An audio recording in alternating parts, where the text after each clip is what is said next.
Hey everybody, welcome back. It's day 2 of the Big Dig here at Woodmere State Revival.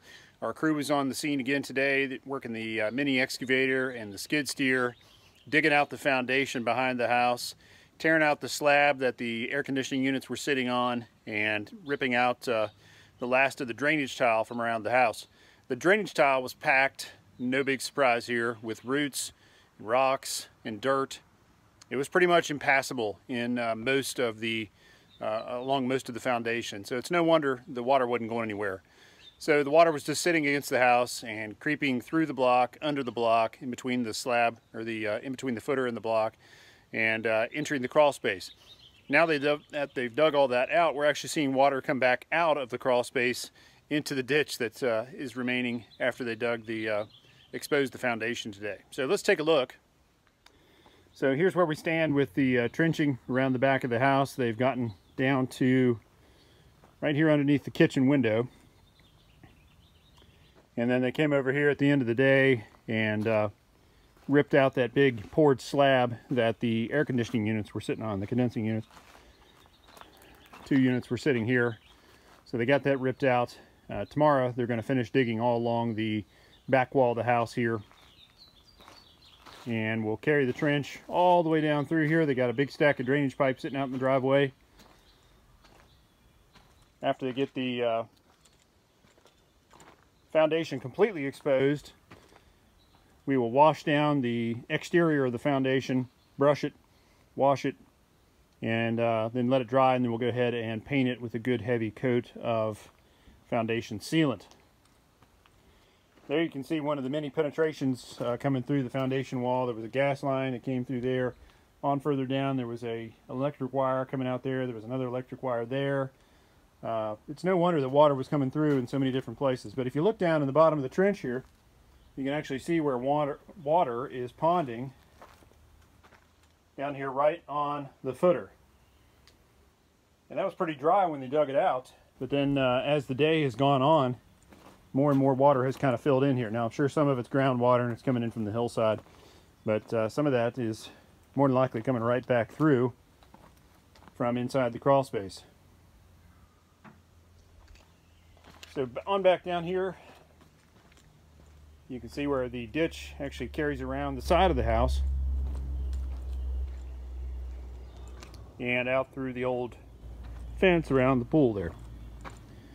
So they'll take the groundwater and then they'll take the downspout drains through this trench and over the hill down into the ditch down there alongside the driveway.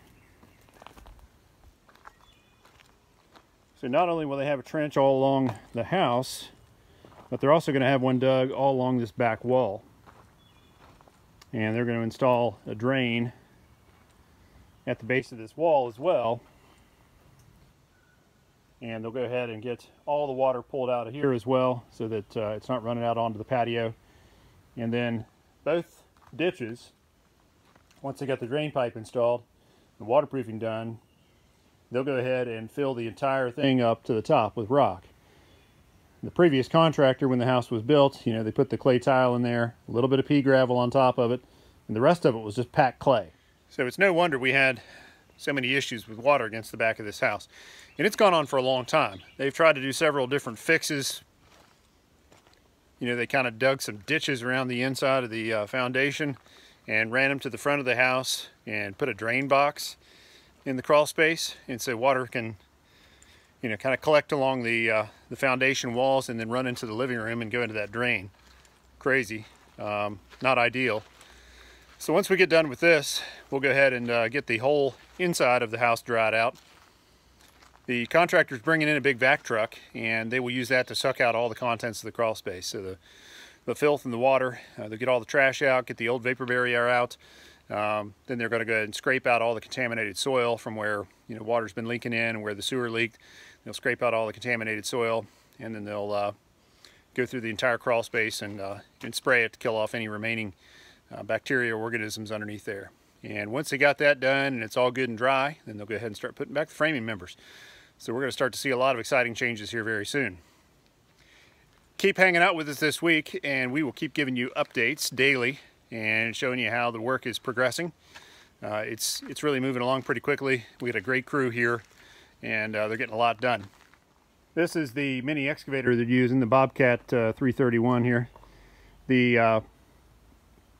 It's a great little machine because it's fairly light, and you can get in close to a house or in close to a swimming pool without worrying about putting too much pressure on the walls. And they've been using it. It's very efficient. We're actually going to use a hydraulic breaker on the end of the excavator this weekend to break up the concrete structure that used to house the hot tub. So we're going to get that broken up, and then go ahead and get that hauled out of there as well, because we're not going to reuse that.